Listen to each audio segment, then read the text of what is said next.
Bienvenue à 7 jours dans la savane. Nous sommes ravis de vous retrouver encore cette semaine pour un regard rétrospectif sur l'actualité de la semaine écoulée. Et l'actualité cette semaine au Burkina Faso, c'est l'arrivée d'un nouveau Premier ministre, le docteur Lassina Zerbo, et le départ de l'ancien Christophe Dabiré. Quel défi pour les nouveaux et quel bilan pour le partant? Nous en parlerons avec Alphonse Ouedraogo. Autre actualité à aborder, c'est le 61e anniversaire de l'indépendance avec le discours à la nation du président du Faso. Et comme toujours, l'actualité internationale est au menu avec Amadé Adamasoro qui nous parlera du 60e sommet ordinaire des chefs d'État de la communauté économique des États de l'Afrique de l'Ouest, CEDEAO, et du départ de Angela Merkel de la chancellerie allemande. Et quelle alternative pour un succès véritable des initiatives locales de sécurité ILS après l'expérience des VDP? Question de fond dans Ça fait débat qui recevra deux invités. Toro Drabo, président du PDP-PS, le Parti pour la démocratie et le progrès, Parti socialiste, et Ali Nana, coordonnateur du MRP, le mouvement pour la résistance populaire. Bienvenue à tous et merci de votre fidélité.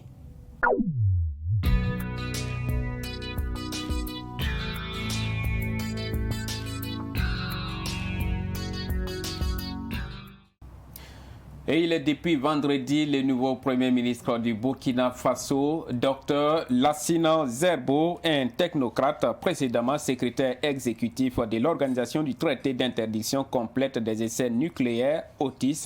Il était à ce poste depuis le 1er août 2013, mais sa carrière au sein de l'OTIS a débuté en 2004 par le poste de directeur du Centre international des données. La carrière professionnelle du Dr Lassina Zerbo l'a également conduit dans l'industrie minière.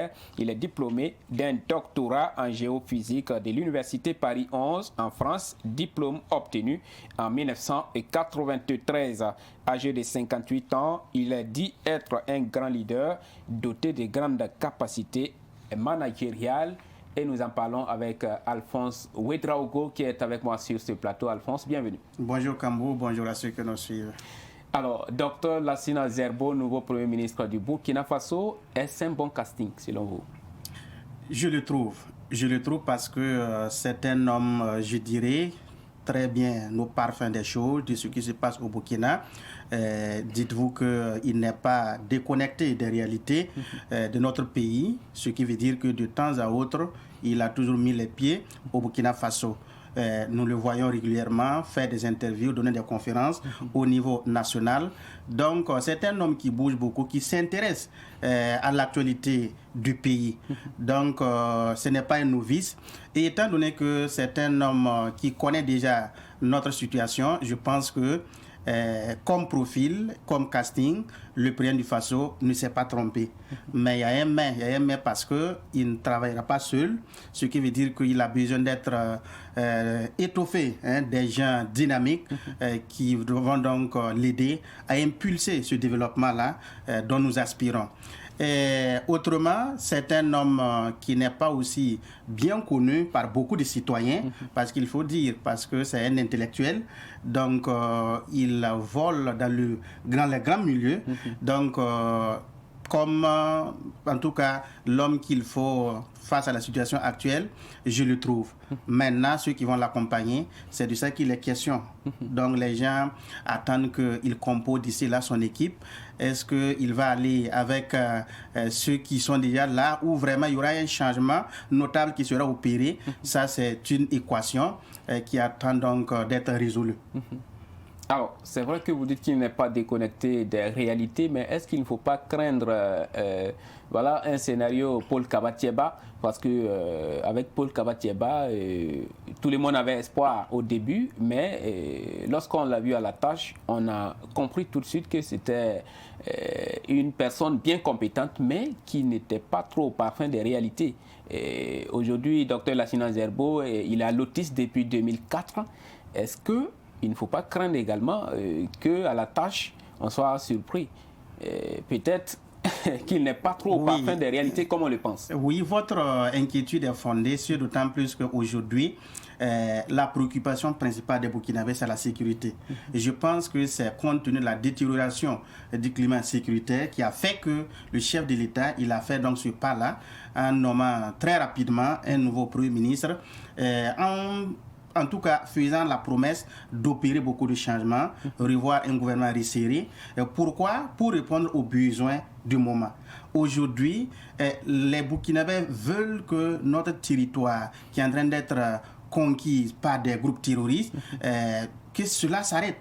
Donc très rapidement, on peut effectivement penser que si c'est la question sécuritaire qui est notre préoccupation aujourd'hui, est-ce qu'il est l'homme de la situation? Ça, c'est une question aussi à laquelle on peut se poser. Est-ce que véritablement ce qu'il a comme expertise, ce qu'il partage au niveau national, au niveau international, est-ce que ça peut être la panacée par rapport à ce que nous vivons? Je pense que comme il ne va pas travailler seul, il saura se trouver les bonnes personnes pour en tout cas composer l'équipe gouvernementale, ce qui peut donc aider les Burkinabés à avoir l'espoir que les choses peuvent changer. Donc je pense à ce niveau qu'il peut être l'homme de la situation. C'est d'autant plus que c'est prématuré de tirer des conclusions. C'est vrai, même on pouvait prendre quelqu'un d'ici, c'est ce que beaucoup avaient donc souhaité. Quelqu'un qui maîtrise déjà les grands dossiers brûlants. Oui, les dossiers brûlants, un Zéphirien Diabré, un Climat Planonné Sawadro, et pourquoi pas, et bien d'autres personnes qui sont déjà sur le terrain, qui connaissent nos réalités. Ça pourrait être aussi une option, parce que nous n'avons plus de temps à perdre. On n'a pas besoin de quelqu'un qui va venir faire de l'apprentissage.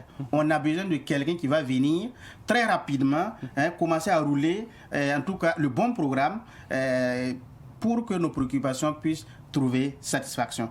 Je pense que c'est à ce niveau que certains pensent qu'il n'est pas l'homme de la situation, ou du moins il va prendre du temps avant que les choses ne commencent à bouger. Ça aussi, c'est à lui vraiment de savoir que il prend la tête d'un gouvernement qui doit faire des efforts. Et dans ce cas, il n'a plus du temps à perdre. Il n'a plus du temps à perdre. Vous l'avez dit également au début, les succès peut-être de son action dépendra de l'équipe qui va l'entourer. Tout à fait. Et le président du Faso déjà a promis un gouvernement soudé et resserré, j'allais dire. À quelle configuration peut-on s'attendre? Déjà, je pense que ce serait un gouvernement qui va rassembler. Ça, c'est un préalable à tout qui peut répondre à l'appel du président du Faso qui appelle toutes les populations à se mettre ensemble. Je pense que le gouvernement doit être représentatif. Au-delà du fait que ça doit être représentatif, le gouvernement doit regorger des gens compétents. Il faut quitter dans cette histoire de nomination par complaisance. Non, il faudrait que ça cesse parce que les gens crient régulièrement et pensent que toutes les fois qu'il y a un remaniement, en tout cas la composition d'une nouvelle équipe, il y a des gens qui sont pas à leur place. Je pense que Lassina Zerbo doit avoir le coup de frange pour proposer, parce que n'oublions pas que c'est pas lui celui qui doit nommer, il propose. On sait qu'il y a un partage à ce niveau, donc on souhaite que le chef de l'État va vraiment lui laisser travailler, composer la nouvelle équipe, en tout cas le guider pour qu'on puisse avoir un gouvernement qui ne va pas déjà commencer à essuyer des critiques, un gouvernement qui doit se mettre au travail, un gouvernement de combat. Je pense que c'est ce dont les Burkinabés ont besoin aujourd'hui. Alors, c'est vrai que le français, en fait, il y a des mots qui peuvent avoir plusieurs sens. Tout à fait. Mais on peut se permettre quand même de de parler un peu de ces deux mots que le président du Faso a utilisés pour qualifier le prochain gouvernement. Oui. Donc un gouvernement soudé et resserré. Donc quand on dit soudé, on pense peut-être à des gens qui vont s'entendre le plus, qui seront unis un peu dans l'action. Et resserré, peut-être pour dire qu'un nombre un peu réduit. Alors, actuellement, selon vous, quel devrait être le nombre de ministres dans le futur gouvernement? Je pense que face aux exigences du moment, c'est ce qui a fait que le chef de l'État est sorti et a donné un schéma de son prochain gouvernement. Alors, quand il parle d'un gouvernement soudé, ça veut dire que, par exemple, l'actuel ou le gouvernement qui vient de tomber, il n'y avait pas en tout cas cette collégialité dans les actes, dans les actions, ce qui fait que c'est un constat qu'il a fait. Un gouvernement resserré parce qu'il trouve que notre situation actuelle n'est plus propice pour qu'on ait une trentaine de membres du gouvernement. Ce n'est pas important. On peut resserrer, comme il le dit, ramener à une vingtaine, mais il faut travailler au niveau des ministères. Il faut compresser certains ministères. Il faut vraiment quitter dans ministres délégués, des ministères qui pourraient être ensemble. On a créé juste pour contenter certaines personnes. Je pense qu'il doit travailler à ce niveau. Et le peuple l'attend à ce niveau. Il l'a promis, on lui a donné le temps, il est en train de le faire, on va voir le résultat. Certains proposent par exemple une quinzaine de ministres. Pourquoi pas? Pourquoi pas? Comme on voit ce qui se passe ailleurs, une quinzaine, mais je pense qu'il ne faudrait pas aller trop vite parce que notre situation n'est pas encore à ce stade-là.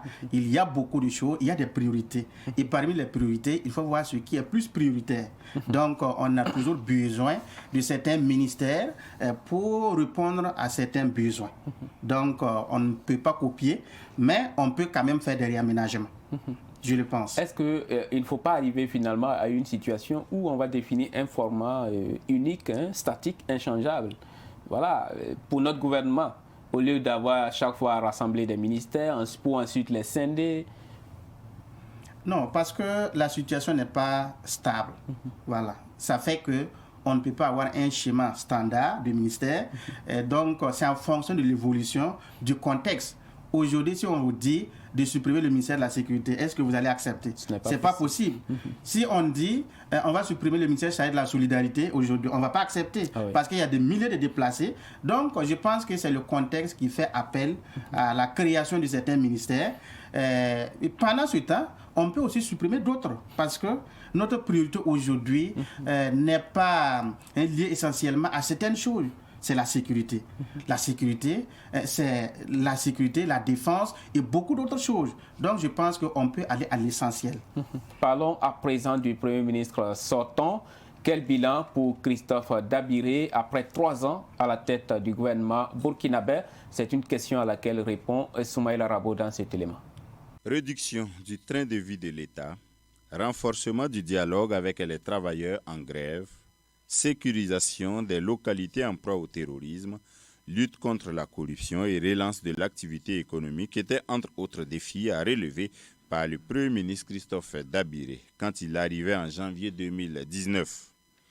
3 ans plus tard, de nombreux chantiers restent en l'état. La promesse de réduire considérablement le train de vie de l'État est restée lettre morte. Les 2 semaines que le chef du gouvernement s'était donné pour agir sur cet axe ont été vite oubliées sous la pression des dossiers et du quotidien. Bien pire, c'est sous son magistère que le scandale de la voiture de 96 millions de francs CFA de la ministre de la Culture Élise Ilboudo a éclaté. La lutte contre la corruption est aussi restée en l'état, donnant du grain à moudre à la SELC et au RENLAC, convaincus désormais que l'impunité règne en maître au Burkina Faso. Sous Christophe Dabiré, l'espoir de relancer la croissance économique s'est progressivement amenuisé, surtout avec la survenue du Covid-19 en mars 2020. Cette maladie a contribué à plomber la croissance économique, dont le taux est passé de 6,2% en 2019 à 2% en 2020, avec des pertes budgétaires de 306 milliards de francs CFA. Avec son lot de fermeture des frontières et de flambée de prix des produits de grande consommation, le Covid-19 est venu définitivement plomber la gouvernance de Christophe Dabiré.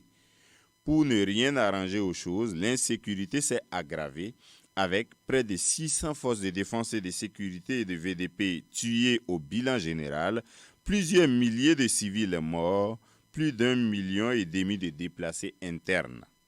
Comme quoi, au total, Christophe Dabiré s'en va, comme Paul Kabatieba, avec une amère expérience de la gouvernance à la primature. Et nous en parlons toujours avec Alphonse Ouedraogo. Alphonse, que retenir des 3 années de Christophe Dabiré à la primature? Alors, je retiens de quelqu'un qui a toujours su garder le sang-froid, même face à la grogne sociale. Je retiens que cela a été l'élément qui a permis de désamorcer la grogne sociale. Je retiens que, en tout cas, il est arrivé à désamorcer cette grogne sociale, qu'on pourrait même dire a été l'élément qui a fait donc partir le Premier ministre Paul Kabatieba. Alors, l'autre élément, Christophe Dabiré, quand il est arrivé, on retient que c'est sous donc son magistère qu'on a pu voir se tenir les assises nationales sur l'éducation. Ça aussi, c'est un élément qui est là. Donc, c'est à mettre à son actif. L'autre élément aussi qu'on peut citer, c'est la finalisation du nouveau référentiel de développement, le PNDS 2.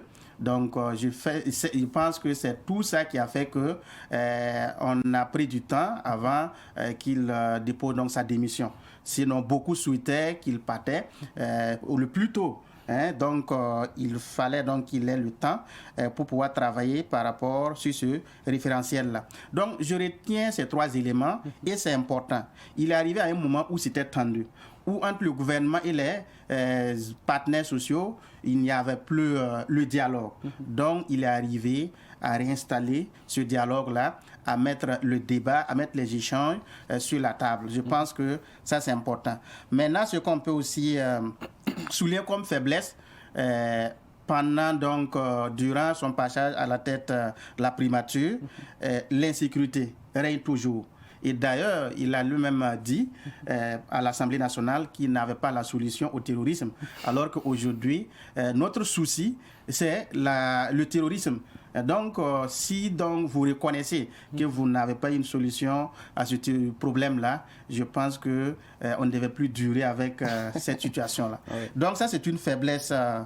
Aujourd'hui, on est à des milliers de déplacés, sinon plus d'1 million de déplacés. Donc, ça aussi, c'est un bilan à mettre à son actif. L'autre faiblesse qu'on pourrait donc souligner, c'est le Burkina Faso qui a toujours mal à sa sécurité. C'est vrai, lui seul, il ne peut pas faire, mais il part en laissant une situation comme il est venu la trouver. Donc, nous sommes vraiment dans ce dilemme-là. Et on espère qu'avec le nouveau venu, peut-être que la situation peut changer. Et ça urge même, il faudrait que ça change parce que ça y va de notre survie. Ça y va de notre survie. Vous avez parlé de la finalisation du nouveau référentiel national de développement. Oui. On doit quand même reconnaître qu'il y a eu une période de flottement. Le PNDS dont la mise en œuvre était censée se terminer en 2020. Et de 2020 à maintenant, on ne sait pas trop quel programme est mis en œuvre actuellement au Burkina parce que ce PNDS, ce nouveau référentiel dont vous parlez, n'est pas encore financé, par exemple. La table ronde qui devait se tenir en Europe n'a pas eu lieu. Voilà, a été donc reportée. Voilà. Je pense que... Actuellement, on se pose la question, c'est quel programme qui est appliqué? Parce que le PNDS est censé se terminer depuis 2020. C'est à se demander si on bouge, c'est à se demander si on bouge, parce qu'aujourd'hui, c'est la sécurité seulement. Des plans de développement, c'est vrai, ça est là, mais tous les regards sont tournés aujourd'hui vers la sécurité. Je pense que ça a tout chamboulé. Et avec Covid-19 également, donc on n'avait plus la conduite à tenir. Donc ça fait que tout a changé. Et peut-être qu'avec ce Premier ministre qui est vraiment nouveau, avec les relations qu'il a au niveau international, parce que c'est un homme très bien connu au niveau international par ce qu'il représentait et ce qu'il faisait. Et je pense que ça peut donner une lueur d'espoir au niveau national, au niveau international. Il peut davantage nous attirer des partenaires qui vont vraiment nous soutenir. Parce que notre souci aujourd'hui, c'est la lutte contre l'insécurité. Et sur cette question-là, il ne doit pas tergiverser. Il ne doit pas tergiverser. Merci à vous, Alphonse Ouedraogo. Parlons maintenant du discours à la nation du président du Faso à l'occasion de la 61e fête de l'indépendance. Le président du Faso qui salue la résilience du peuple burkinabé à un moment où le 11 décembre est célébré dans la sobriété pour saluer la mémoire des victimes du terrorisme. Il appelle les Burkinabés au rassemblement autour des forces de défense et de sécurité. Il appelle également les Burkinabés à s'engager dans cette lutte et à contribuer à l'effort de guerre. Écoutons ce passage du discours de Roch-Marc Christian Kaboré. Peuple du Burkina Faso, chers compatriotes de la diaspora, la célébration du 61e anniversaire de l'accession de notre pays à la souveraineté nationale et internationale m'offre l'occasion de saluer la résilience du peuple burkinabé dans le contexte actuel de crise sécuritaire et sanitaire.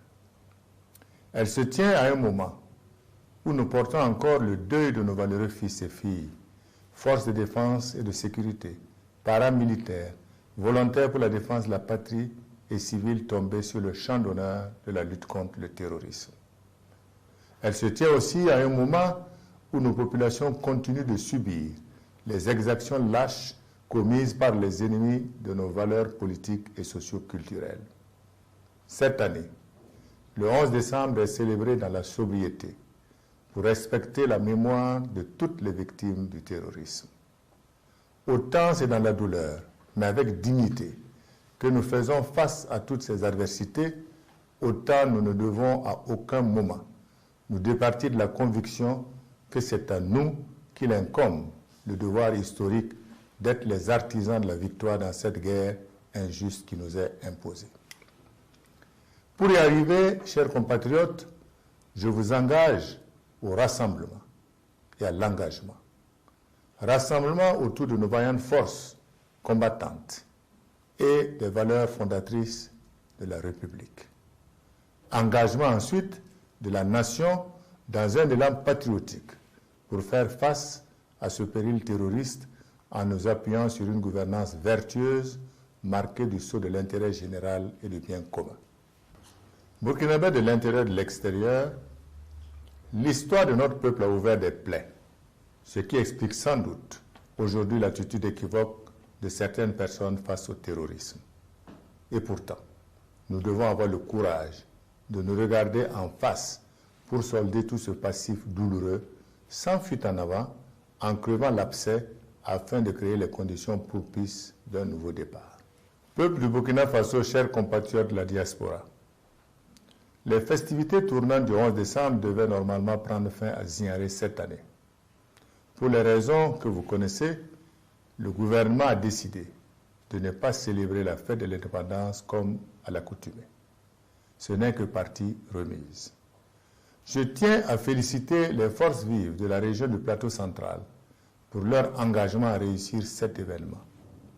Digne héritier de nos devanciers, le 61e anniversaire de notre accession à la souveraineté nationale nous interpelle.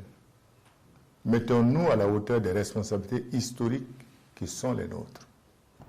Alors, Alphonse, 61e fête de l'indépendance du Burkina Faso. Vous venez de suivre ces extraits du discours du président du Faso, que vous avez suivi d'ailleurs en intégralité. Que retenir de ces discours? Alors, on retient que le chef de l'État ne s'est pas attardé sur la fête de l'indépendance parce qu'il y a urgence.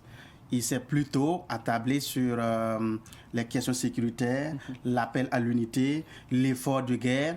Donc, tout a tourné autour de la sécurité.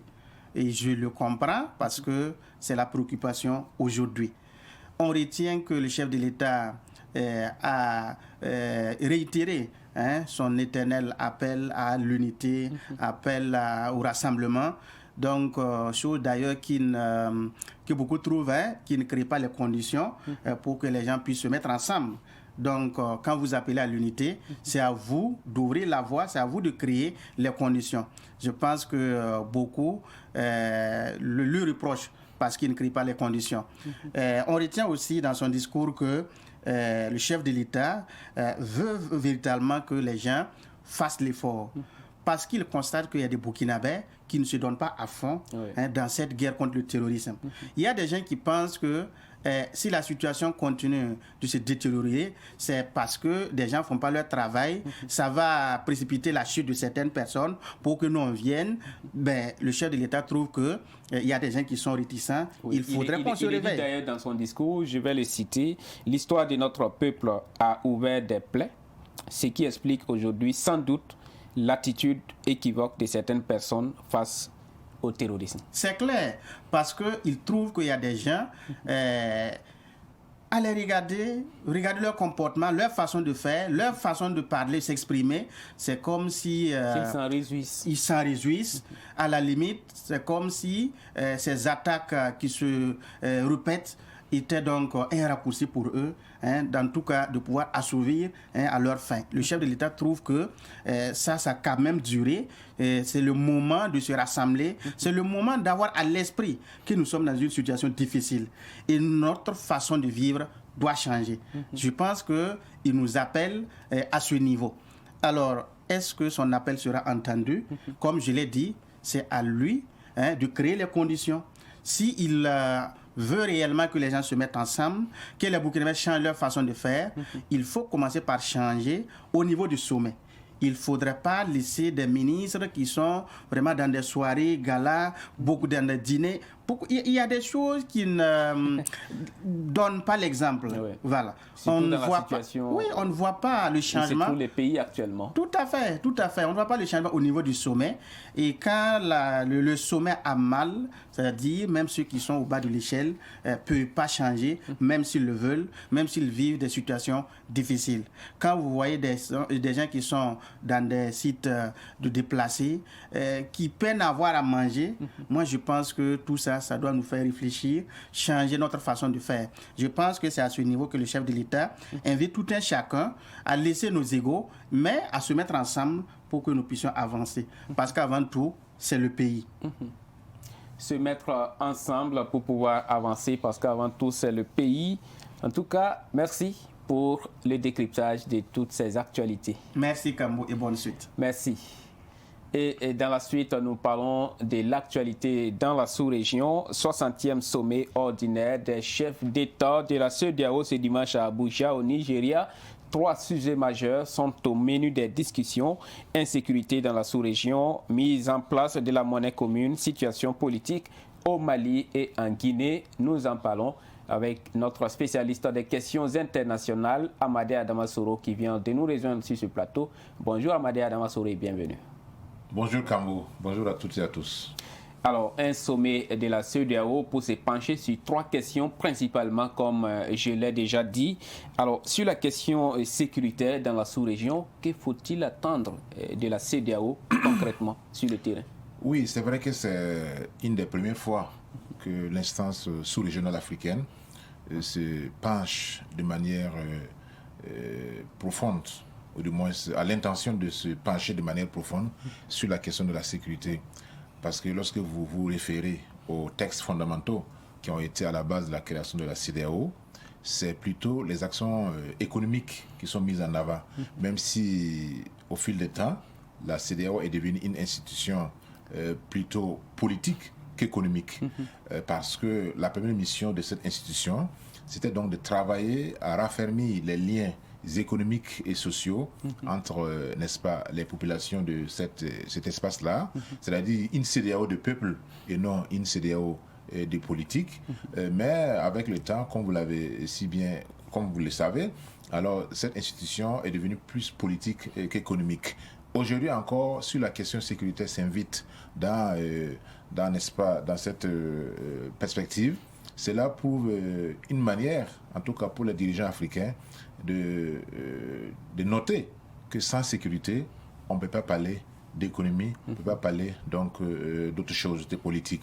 C'est vrai que par le temps, il y avait ce qu'on appelle la force des Comores, qui était une force d'intervention de la CEDEAO, qui a fait long feu puisque actuellement on ne parle plus dans les Comores, qui avait quand même cette capacité d'intervenir pour mettre fin, n'est-ce pas, à toute situation de trouble dans un des pays membres. Certains même en viennent à regretter la disparition ou de la mise en veille donc, de ces dispositifs de sécurité et de défense qu'on appelle les Comores. Alors donc si les dirigeants de cette institution, je vais parler de la CEDEAO, se rendent compte qu'il faut adresser alors, la question sécuritaire avec la plus grande fermeté, cela démontre également que certains pays, ce n'est pas tous les pays de la CEDEAO qui sont confrontés par les attaques terroristes, mais il y a au moins 3 pays de moins qui sont confrontés par cette situation. Et là, nous sommes très impatients de savoir quelles sont les conclusions qui seront issues donc de cette rencontre-là, parce qu'on se demande pourquoi dans une institution ou dans un espace où il y a le géant Nigeria, qui est quand même parmi les pays africains et qui a plus de puissance militaire. Donc, et qui n'est pas épargné par le phénomène effectivement. terroriste. Voilà pourquoi il n'y a pas effectivement une tentative ou une manière donc, de fédérer toutes les énergies de ces pays membres-là afin de faire face aux périls terroristes. Donc je pense que si vraiment l'institution, même si elle est accusée d'être soutenue par notamment l'Union européenne, financée par l'Union européenne, et que le plus souvent la CEDEAO fait sien l'agenda, n'est-ce pas, de l'Union européenne. Tout ça, ce sont les données qui peuvent en tout cas amener l'institution à revoir un peu sa position et à concrètement jouer le rôle primordial qui est de raffermir les liens économiques, lesquels liens ne peuvent pas se renforcer si on n'est pas sur un terreau donc de sécurité, si la situation donc, de la paix est menacée dans l'un ou dans l'ensemble des pays de cet espace. Alors, est-ce que nous ne sommes pas aujourd'hui dans une situation où la CEDEAO s'y prend un peu tardivement? C'est vrai que ce n'est pas la première fois que la CEDEAO se prononce ou, en tout cas, propose des choses en tout cas, dans pour un la situation sécuritaire, mais on n'a pas vu une CEDEAO qui se prononce ou qui prend des initiatives de façon active pour venir à bout de l'insécurité dans la sous-région. Par exemple, peut-être que si elle l'avait fait, on n'aurait pas eu besoin, par exemple, de créer le G5 Sahel, qui a du mal aujourd'hui à produire des résultats sur le terrain. Absolument. Sans compter les autres structures comme le MINUSMA ou autres, etc. Des pays aussi comme la Guinée-Bissau qui a toujours des difficultés. Donc, effectivement, mais mieux vaut tard que jamais, si c'est maintenant que le réveil s'est fait, que ce soit un vrai réveil, parce que ça va contribuer à montrer ce qu'on dit chaque fois aux Africains, qu'une autre force ne peut pas, en tout cas, venir sur le continent, notamment au niveau de l'Afrique de l'Ouest, pour faire la paix. Si les armées des pays concernés, si les États eux-mêmes ne s'emploient pas, effectivement, à faire en sorte que la paix et la sécurité règnent dans ces différents pays-là. Donc, si c'est un réveil, comme je l'ai dit, c'est un réveil tardif, tant mieux, mais cela ne doit pas s'arrêter là. Vous savez que les situations de troubles, donc que ce soit des troubles politiques ou économiques, font souvent les lits d'instabilité. Et cela permet à des facteurs, à des vecteurs externes de pouvoir s'engouffrer dans la brèche pour créer donc, des situations intenables pour ces pays-là. Nous savons très bien qu'au niveau du Mali, c'est parce qu'il y a eu un temps un laxisme dans la gestion des affaires du pays et qu'il y a eu peut-être des actes qui ont été posés par des dirigeants et qui ont favorisé effectivement l'arrivée ou du moins la prolifération de ces mouvements terroristes-là. Même si le Mali en partie a raison puisque plusieurs fois on a attiré l'attention des Occidentaux qui ont mené, n'est-ce pas, l'assaut contre le régime de Kadhafi et lequel assaut a débouché sur, en tout cas, une situation intenable pour l'ensemble des pays de la sous-région ouest-africaine, notamment les pays du Sahel. Alors, donc, ici, on était quand même en droit d'attendre une réaction vigoureuse de la part de la CEDEAO par rapport à cette évolution de la situation au niveau de la Libye. Alors, donc, si aujourd'hui, il y a une prise de conscience de la part de ces pays-là pour se mettre ensemble, pour trouver des moyens, des voies et moyens à même de contrecarrer, d'abord de pacifier les pays membres qui sont en proie à les actes terroristes, mais aussi de trouver des moyens pérennes pour effectivement barrer la route à d'éventuelles évolutions négatives et qui portent un coup dur sur l'économie, sur le social et sur bien des secteurs. Or, la plupart de ces pays-là sont des pays en voie de développement et qui ont besoin d'un climat de paix, d'un climat donc de sérénité pour pouvoir s'adonner aux activités économiques. Un réveil donc de la CEDEAO, un réveil tardif, comme vous le dites, Absolument. Mais mieux vaut tard que jamais. Est-ce que ce réveil ne s'explique pas aussi par le fait que le phénomène est en train de s'étendre, par exemple, aux pays côtiers, comme la Côte d'Ivoire, le Bénin, par exemple? Oui, c'est aussi une des raisons, puisque quand la case du voisin brûle, il ne faut pas s'en réjouir, puisque tout peut tout de suite arriver. Et récemment, il y a des incursions qui sont faites par ces mouvements terroristes-là, lesquels sont signalés au Togo, au Bénin, etc. Et même en Côte d'Ivoire, il y a eu des attaques Grand Bassam, vous rappelez de cela. Et ce n'est pas également exclu que d'autres pays fassent également les frais donc, de ces mouvements terroristes-là. Donc, une prise de conscience très tôt pourra effectivement soit éradiquer ou du moins atténuer, n'est-ce pas, les effets néfastes de ces mouvements terroristes-là. Alors, autre sujet qui sera qui est à l'ordre du jour de ce sommet, ce sont les situations politiques au Mali et en Guinée. Et la question principale de la CEDEAO, c'est à quand le retour des civils aux affaires dans ces deux pays? Très bien. C'est une très bonne question dans la mesure où elle rappelle la première question. Pourquoi, comme par enchantement, alors la CEDEAO veut s'adresser aux questions sécuritaires? Et c'est parce qu'en partie, elle est consciente que c'est alors souvent un manque de transparence ou un manque de fermeté de la part de cette institution vis-à-vis des velléités de pérennisation au pouvoir, donc des chefs d'État, et qui font souvent les lits de ces différents coups d'État-là. Alors, parce que nous sommes dans une transition, et cette transition fait suite, n'est-ce pas, à des coups d'État, que ce soit au Mali ou en Guinée. Maintenant, à quand les élections, à quand la fin de la transition, c'est une question qui est imminemment posée, et comme vous le savez, je ne dirais pas que la CEDEAO est le syndicat des chefs d'État, mais je dirais quand même que c'est une institution qui travaille pour la démocratie et qui ne peut pas s'accommoder avec des régimes d'exception qui sont issus, n'est-ce pas, des coups d'État.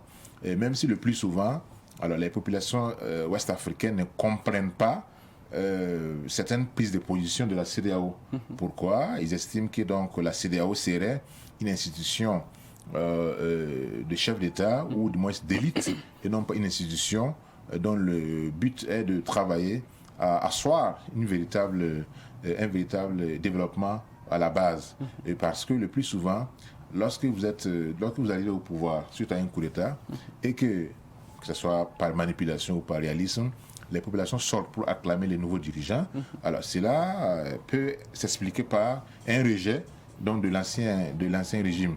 Et également, en Afrique, tout le monde sait qu'en réalité, la plupart des élections sont faites dans les conditions que nous savons et que souvent, que ce soit la CEDEAO, l'Union africaine ou l'Union européenne, ferment les yeux sur certains écarts. Voilà, il y a même des pays où on sait pertinemment que le président proclamé n'est pas celui qui est élu.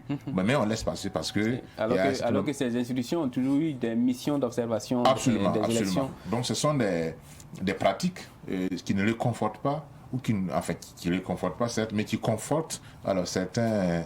je ne sais pas si je peux créer un mot CEDEAO pessimiste, voilà, qui pense que la CEDEAO n'est pas là en réalité pour les affaires, n'est-ce pas, des populations, mais pour sauvegarder, n'est-ce pas, les intérêts des dirigeants. Donc, si la question donc du Mali actuellement, d'après ce que certains observateurs disent, il est pratiquement impossible de tenir les délais fixé à la transition en février 2022 pour faire les élections au Mali, puisqu'il y a des préalables. Il y a une rencontre des assises nationales ou quoi, qui doivent en tout cas donner des orientations claires par rapport, n'est-ce pas, à la situation au Mali avant de passer aux élections. En Guinée également, il y a une situation qui est là, et que avec Doumbouya qui est en train donc de chambouler tous les paysages administratifs, politiques, syndicaux, etc. dans le pays, est sur une lancée. Et lorsqu'il est sur une lancée, alors il n'est pas sûr qu'il puisse, en tout cas, finir, entre guillemets, ces chantiers-là avant de pouvoir voir quand est-ce qu'on peut mettre fin à la transition. D'autant plus que le Conseil national de la transition ne s'est pas encore constitué. Et il y a des questions donc, qui se posent. Pourquoi jusqu'à présent, alors il n'y a pas un consensus, puisque lui ici, alors il y a des fonctionnaires qui sont mis à la retraite, il y a d'autres qui sont donc sommés de changer de poste, etc. Donc c'est un véritable chamboulement qui est actuellement en cours au niveau de la Guinée, et que demain ne sera forcément pas la veille, que alors on sera situé sur la fin de la transition au niveau de la Guinée. Alors, nous avons ici deux situations, que ce soit au Mali, l'échéance de la transition avait été fixée, vous l'avez dit, février, ce n'est plus tenable, donc ce n'est plus d'actualité. En Guinée également, il n'y a pas de lisibilité sur la fin de la transition. Est-ce que cela aussi n'est pas un problème? Tout à fait. Vous savez que les deux situations sont comparables à bien des égards, mais ne sont pas également identiques, puisque c'est vrai que la CEDEAO, la Guinée, au même titre que le Mali sont membres de la CEDEAO, mais lorsqu'on revient à une échelle plus bas, on se rend compte que la Guinée n'est pas membre de l'UEMOA. Donc les sanctions économiques ne peuvent pas avoir la même emprise sur la Guinée comme sur le Mali, par exemple. Voilà pourquoi, dans les négociations, on sent que le Mali dans une position de faiblesse par rapport à la Guinée, par exemple, qui dispose d'un port. Le Mali, c'est un pays enclavé. La Guinée a sa propre banque centrale. Le Mali n'en a pas. Alors, la Guinée n'a pas le CFA, c'est ce qui n'est pas le cas du Mali. Donc, finalement, alors, ce sont des menaces seulement que la CEDEAO peut proférer contre les dirigeants de la Guinée. Vous savez qu'au niveau donc, du Mali, il y a même des gel des avoirs, de certains ténors de la transition, interdiction du voyage, etc. Pourtant, ce sont des choses qui, pratiquement, alors, ne font ni chaud ni froid au niveau donc, de la Guinée. Mais dans les deux pays, il n'y a pas de lisibilité quant à la fin de la transition. Est-ce que cela n'est pas un problème? Peut-être pour celui qui est partisan de la démocratie et de la vérité des urnes, va trouver que c'est un problème. Mais il y a des gens qui, forcément, ne voient pas la démocratie à travers la seule lucarne des élections. Ils trouvent que peut-être, si c'est la volonté populaire, c'est vrai que c'est un coup d'État qui a été à la base, mais si aujourd'hui, alors, l'élite, ou du moins les autorités de la transition, alors, sont en phase avec la population, qu'est-ce qu'il faut dire? Puisque la démocratie par excellence, alors c'est la volonté du peuple. Si le peuple alors, est derrière donc, les autorités, alors pour moi particulièrement, je ne sais pas quelle formule il faut trouver. Est-ce qu'il faut amener encore les populations, ou du moins les deux peuples, maliens et guinéens, à sortir dans la rue pour réclamer la fin de la transition ou pas? Qu'est-ce qu'il faut faire? En tout cas, il faut trouver une formule pour en tout contraindre je ne dirais pas les transitaires, mais ceux qui sont à la transition au niveau du Mali ou de la Guinée, à fixer un délai pour la fin de la transition. Est-ce que vous voulez dire que les transitions peuvent durer autant que possible pourvu que les populations de ces pays ne s'en plaignent pas? Si c'est la démocratie, je pense que c'est la volonté du peuple qui doit primer. Ah oui. Voilà. Je ne sais pas s'il y a une autre définition de la démocratie. Merci à vous, Amadi Adamasoro, pour le décryptage de cette actualité hors du continent africain à présent. Après 16 ans passés à la chancellerie allemande, Angela Merkel cède son fauteuil à Olaf Scholz. Ce dernier s'engage dans une continuité rassurante pour les partenaires étrangers. Ministre des Finances du précédent gouvernement, Olaf Scholz n'entend toutefois pas être seulement un Merkel bis issu de la coalition écologiste et libéraux. Il semble avoir de grandes ambitions en matière de politique européenne. Il souhaite à terme l'évolution de l'Union européenne vers un État fédéral. fédéral européen fonctionnant de manière décentralisée et nous en parlons toujours avec notre spécialiste des questions internationales, Amadé Adamasoro. Alors, c'en est fini pour Angela Merkel 16 ans après. Absolument.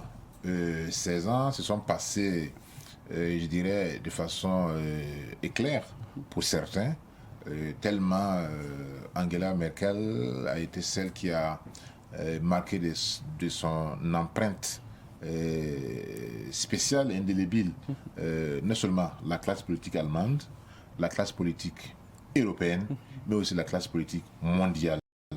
Pour ne pas dire féminine également. Ouais. Et jusqu'à présent, c'est la femme la plus puissante du monde. Donc, pour cela, alors, c'est un véritable changement qui a été conduit par Angela Merkel. Même si, après la Deuxième Guerre mondiale, les Allemands ont toujours eu de très bons chanceliers, du moins selon les critères allemand, Helmut Kohl, Gerhard Schröder, ainsi que Merkel.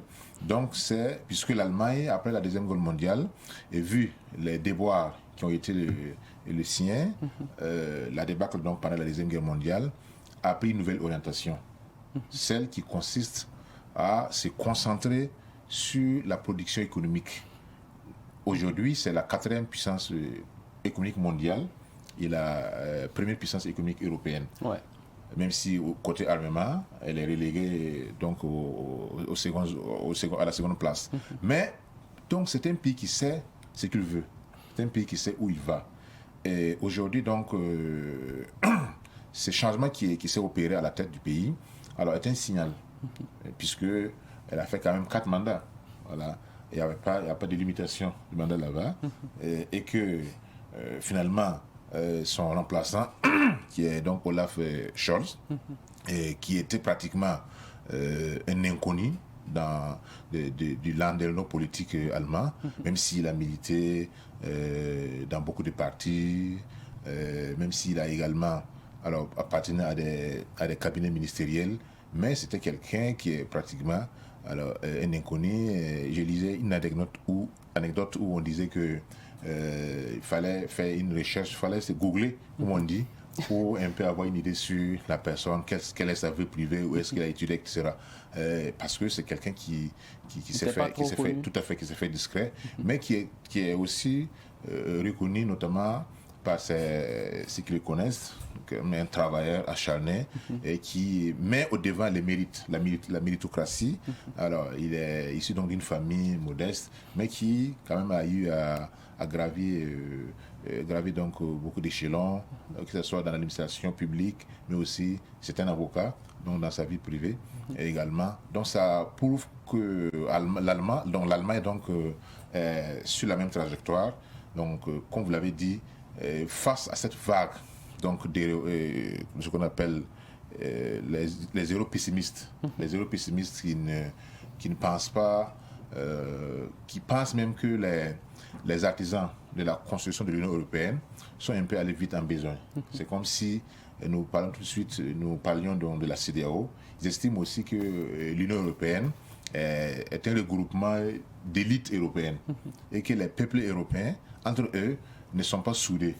Voilà. Un Français n'a rien de commun avec un Suédois, par exemple, ou un Suédois n'a rien de commun avec un Bulgare, etc., ou un Polonais. Donc, c'est également ce travail peut-être que lui, il s'est donné pour mission de faire en sorte qu'on parvienne à un gouvernement fédéral européen, et qu'il y ait donc beaucoup plus de brassage au niveau populaire, et que vous savez, la plupart des peuples européens ont rejeté en fait la charte de l'Union européenne, mais ils ont trouvé des moyens pour contenir effectivement ces votes populaires.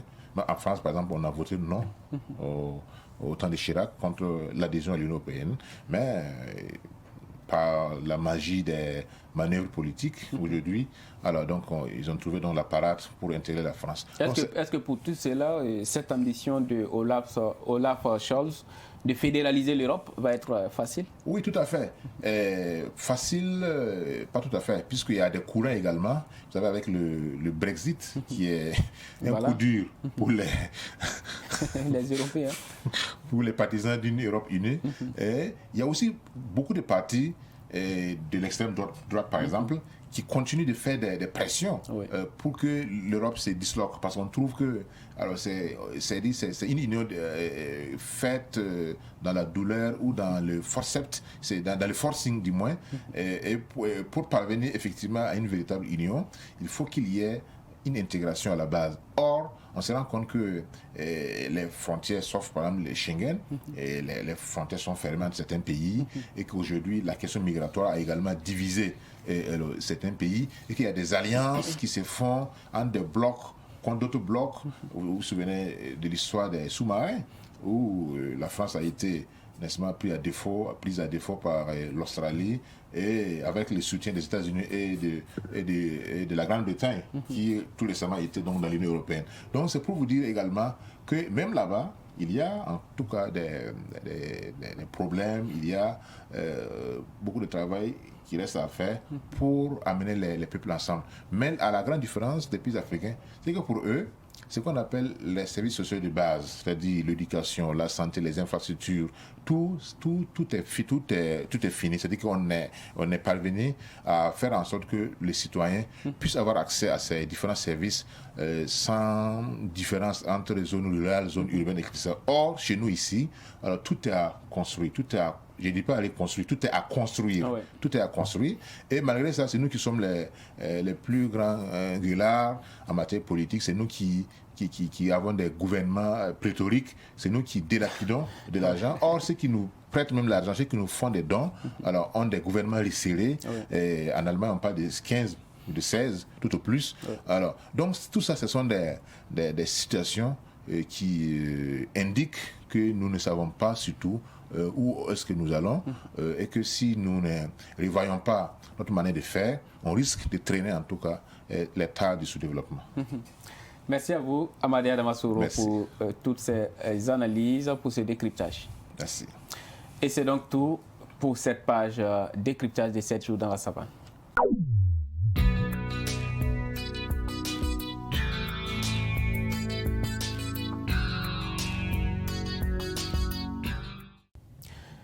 Quelle alternative pour un succès véritable des initiatives locales de sécurité ILS après l'expérience des volontaires pour la défense de la patrie? Question de fond dans sa fête débat avec deux invités sur ce plateau. À ma gauche, Dr Toro Drabo, il est le président du Parti pour la démocratie et le progrès, Parti socialiste en abrégé et PDPPS. Et à ma droite, Ali Nana, coordonnateur du mouvement pour la résistance populaire MRP. Bonjour à tous les deux et bienvenue sur ce plateau. Bonjour, bien Savane Média. Bonjour, monsieur Nana Ali. Bonjour Savane Média. Bonjour, monsieur Toro Drabo. Alors, avec vous, nous parlons, comme je l'ai dit, des initiatives locales de sécurité ILS. Nous allons partir d'abord du côté de la régie pour suivre ces comptes rendus avant de revenir. Forces de défense et de sécurité, Dozo, Koglougo et Rouga étaient réunis cette semaine à Ouagadougou autour du ministre de la Sécurité. Ils ont réfléchi à de nouvelles stratégies pour lutter en synergie contre le terrorisme. C'était à l'occasion de la conférence nationale sur les initiatives locales de sécurité ILS. Le point, c'est avec Issa Oumaratier avant de retrouver nos invités sur ce plateau. Les forces de défense et de sécurité, le Koglouego, les Dozo et les Rouga se concertent pour lutter efficacement contre le terrorisme. Cette rencontre permet de mieux se réorganiser et d'adopter de nouvelles stratégies de sécurisation des villes et des villages à travers des initiatives locales de sécurité. Les initiatives locales de sécurité sont un maillon essentiel dans cette lutte. Et nous avons tenu à les inviter à une réflexion globale pour qu'ensemble nous puissions voir comment nous allons travailler à redynamiser, à réorganiser leurs actions pour que toutes ces actions se situent dans une vision globale, pour que l'action commune que nous devons mener sur le terrain ait des résultats pour le bonheur de nos populations. Donc c'est en même temps l'occasion pour nous de nous enquérir des difficultés qu'ils ont sur le terrain et de voir dans quelle mesure, en tant que gouvernement, en tant qu'État, nous pouvons aussi les venir en appui et pour le travail qu'ils sont en train de faire. C'est une manière aussi de reconnaître leur engagement dans cette lutte. Si l'appui des groupes d'autodéfense au FDS est nécessaire pour contrer le terrorisme, il y a des détails non négligeables que le ministère en charge de la sécurité doit prendre au sérieux. Les difficultés vécues sur le terrain et la particularité de chaque localité, affirme le coordonnateur de la confrérie des Dozo sans frontières, Yacouba Drabo, dit les banques. Nous savons que nous sommes sur le terrain, il y a beaucoup de difficultés. Mais quand vous vous battez déjà et que l'autorité, le gouvernement, elle-même en question, voit les efforts fournis, c'est déjà quelque chose. C'est pourquoi on a répondu à cette invitation. Il a également promis de nous accompagner, des mesures d'accompagnement, parce qu'on en a besoin. Alors pour ça, l'ensemble de toutes ces forces locales qui accompagnent le gouvernement, nous sommes ici présents. Ce n'est pas seulement à nous de le faire. Ceux qui n'ont pas pu effectuer le déplacement. C'est le devoir de tous les fils et filles du pays, du Burkina Faso, de se lever, de se donner la main. Quelle qu'en soit la situation, on ne va pas quitter, on ne va pas abandonner notre pays. Et nous sommes déjà satisfaits. Cette conférence nationale se déroule sous le thème « Contribution des initiatives locales de sécurité dans la lutte contre le terrorisme au Burkina Faso, enjeux et perspectives ». Voilà, les forces de défense et de sécurité, les Dozo, les Koglogo, les Rouga qui s'étaient réunis autour du ministre de la Sécurité pour réfléchir à de nouvelles stratégies de lutte contre le terrorisme. Nous en parlons sur ce plateau. Docteur Toro Drabo, d'abord, quelle appréciation faites-vous de cette initiative? Bien, merci. Je m'avais donné la parole et je m'avais fait passer devant vos micros. Tout d'abord, je voudrais présenter mes condoléances à tous ceux qui sont tombés et qui sont en train d'être tombés en ce moment. Je voudrais aussi souhaiter à nous tous beaucoup de courage. Je voudrais souhaiter beaucoup de courage pour que les gens ne se résignent pas. Ne se résignent pas et se ressaisissent. Et ça, les gens sont prêts à se ressaisir. Pour se ressaisir, il n'y a pas d'autre solution. Cette solution de se relever passe par ce que j'appelle la constitution endogène. Cela veut dire que les gens trouvent les solutions ici dans le terroir où ils sont. Et cette conférence nationale que nous venons de suivre s'inscrit un peu dans cette recherche des solutions. Quelle en est votre appréciation? Oui, nous avons vu, ils nous ont dit qu'ils veulent chercher des solutions. Ils ne nous ont pas dit, ils n'ont pas fait cas, à mon avis, de ce qui s'est passé jusqu'à ce que la situation soit claire. Donc, de parler d'un échec. Si c'est un échec, puisqu'il y a eu déjà, il y a les forces de défense et de sécurité, il y a les DOSO, il y a les VDP, et tout ça. Et la situation ne fait que s'empirer. Donc, il y a quelque chose qui ne va pas. Donc, il faut reconnaître d'abord qu'il y a un échec. Et si l'échec est reconnu, là, on peut penser maintenant à trouver des solutions. Des stratégies qui ont été déployées jusque-là, peut-être qui n'ont pas trop connu succès, comme vous le dites. Maintenant, on pense à de nouvelles stratégies pour que Dozo, Koglogo, Rouga et forces de sécurité travaillent en synergie pour lutter contre le terrorisme. Oui, je suis d'accord. Quelle est votre appréciation avant qu'on permette à Ali Nana d'apprécier également l'initiative? Oui, l'initiative, eh bien, je dis bien, avant d'aller à l'initiative, il faut faire connaître à tout le monde d'abord qu'il y a eu un échec et cet échec est patent. Si nous ne faisons pas ça, si nous ne reconnaissons pas d'abord l'échec, pourquoi allons-nous chercher des solutions? On cherche des solutions à l'issue d'un résultat. Oui. Est-ce que lorsqu'on réunit tous les acteurs pour penser à de nouvelles stratégies, est-ce que implicitement, c'est pas une façon de reconnaître que c'est qu'il y a eu comme stratégie jusque-là n'a pas connu du succès comme on l'aurait souhaité? Non. Parce qu'il faut que nous soyons clairs avec nous-mêmes. Reconnaître notre échec ou nos échecs est un pas en avant pour trouver de nouvelles initiatives plus objectives, plus correctes et plus rentables. Merci, Dr Toro Drabo, vous parlez de nouvelles initiatives.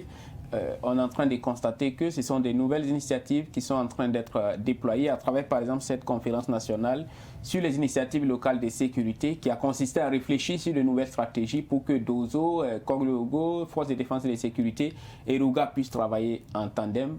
Quelle est votre appréciation, M. Nana?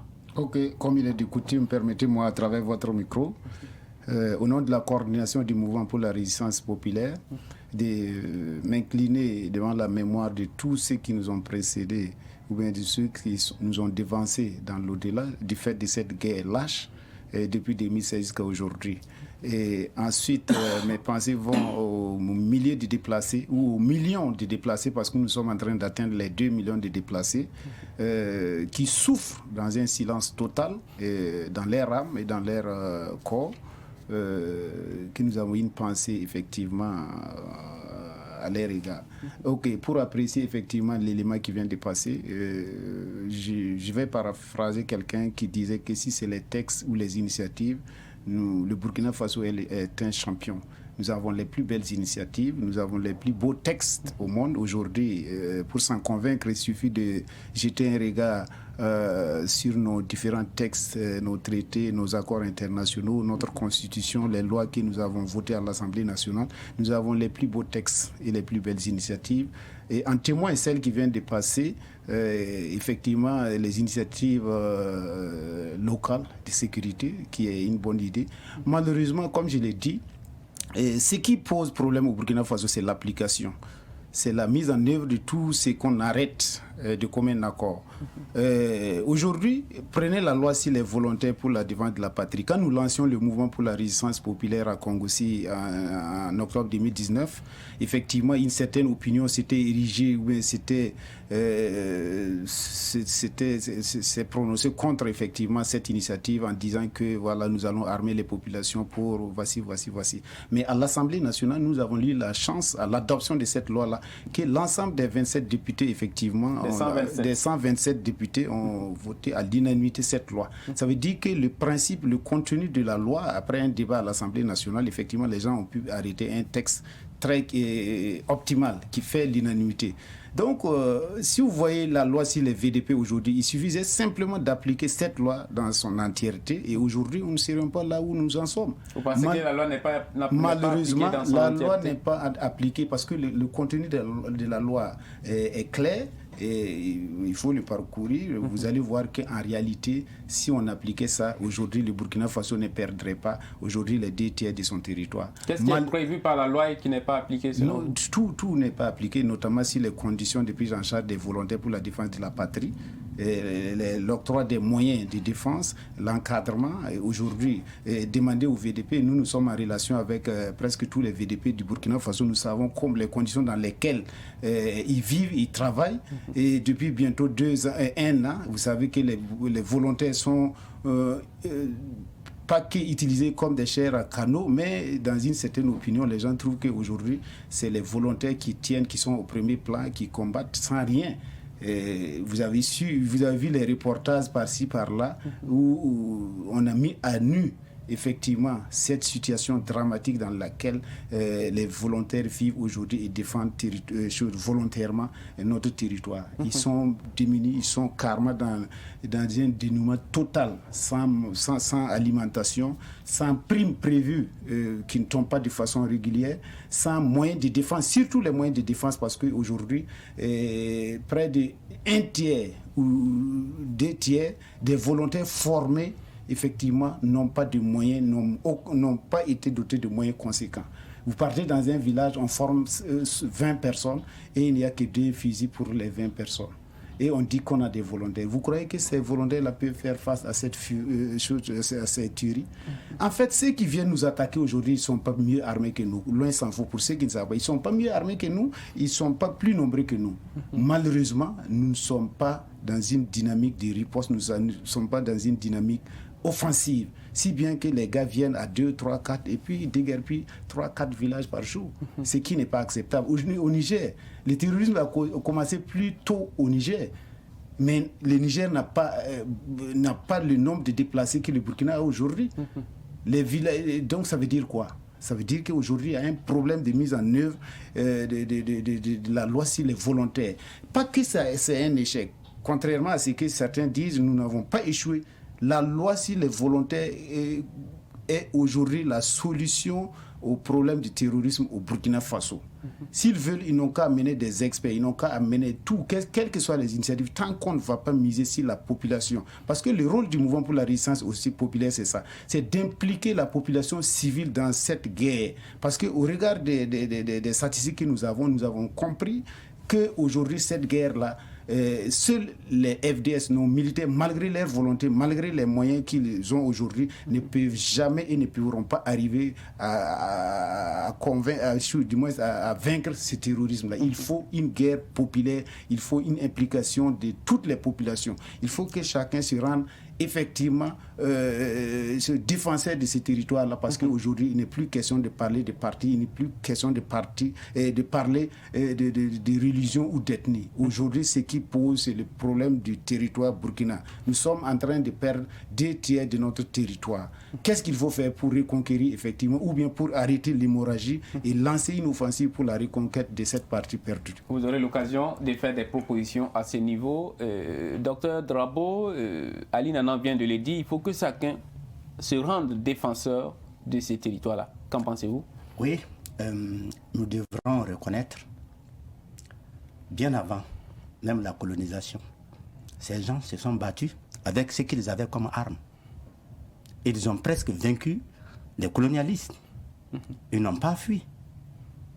Il y a des gens qui ont ramassé, lorsqu'un village est attaqué, les gens sortent, amènent les plus jeunes, les mettent dans les abris et reviennent au combat avec leur armement propre. C'est ce qui est endogène, c'est-à-dire qui vient d'eux-mêmes. Et avec l'indépendance, nos autorités ont retiré par des méthodes au nom de l'État voltaïque, au nom de l'État burkinabé, ils ont désarmé nos populations. Comment ça? En leur disant de ne plus porter des armes. En disant vous ne pouvez plus porter des armes, ceci, cela. Et tout de suite, à partir de janvier 2020, dans certaines régions, comme par exemple dans la boucle du Mouhoun, dans les régions où le terrorisme prenait de l'ampleur, ils ont dit aux populations de remettre leurs armes. Les populations ont remis. Ils ont été menacés. Toute personne qui ne remettrait pas son arme ou ses armes serait considérée comme telle. Les gens ont remis. Comme terroriste, vous voulez dire? Mais même s'il n'est pas terroriste, c'est quelqu'un qui désobéit à la loi. Donc vous serez puni. Les gens ont remis. Quand les gens ont remis, c'est comme ça maintenant, ils ont les mains et les pieds liés. Ils sont là. Et lorsqu'on parle maintenant de VDP, la population elle-même, VDP, ça vient d'en haut. On aurait pu faire ça autrement. C'est-à-dire que c'est la population. On aurait pu demander aux populations, à chaque village, qu'est-ce que vous en pensez? Qu'est-ce que vous comptez faire pour vous libérer? Tout de suite, ils s'organisent, et même ils se connaissent, ils connaissent leur terroir, la brousse, tous les sentiers, tout. Et ils disent, nous, voilà notre position. Nous avons besoin de ça, voilà. Et puis... Est-ce que ce n'est pas dans cette dynamique que s'inscrit cette conférence nationale sur les initiatives locales de sécurité, ILS? Quand on dit ILS, Initiative locale de sécurité, ça veut dire que ça vient de la localité même. Si c'est initiative locale là, tout de suite, je dis bien, on partait. Par exemple, dans chaque village, ça ne prend pas du temps, on n'a pas besoin de dépenser. Par exemple, dans chaque commune, il y a quand même la gendarmerie ou la police. Donc, des éléments de la police ou bien de la gendarmerie, 2 ou 3 personnes entrent dans un village, ils s'adressent aux autorités du village. Il y a d'abord les chefs de village, il y a les CVD, il y a les conseillers, et puis bon, voilà. Et on dit, bon, ici, nous sommes venus nous entretenir avec vous, voilà la situation. Qu'est-ce que vous entendez faire? Quelle est votre manière?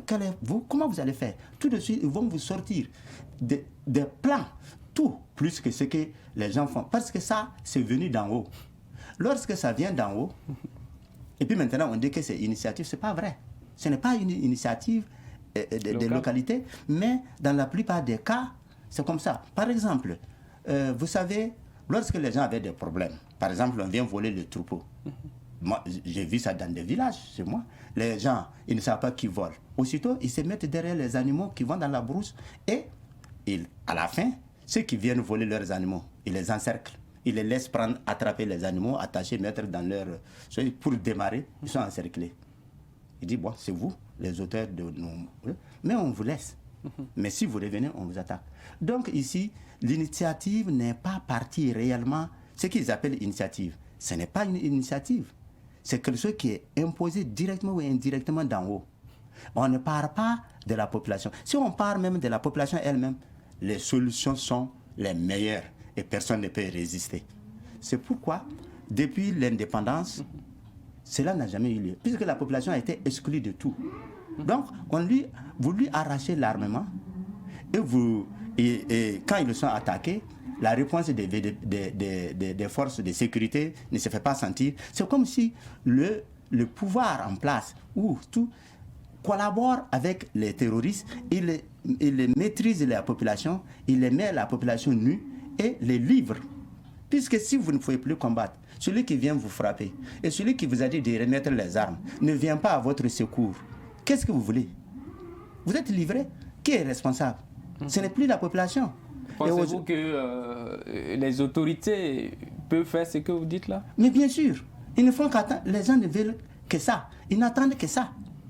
Ils n'attendent que ça.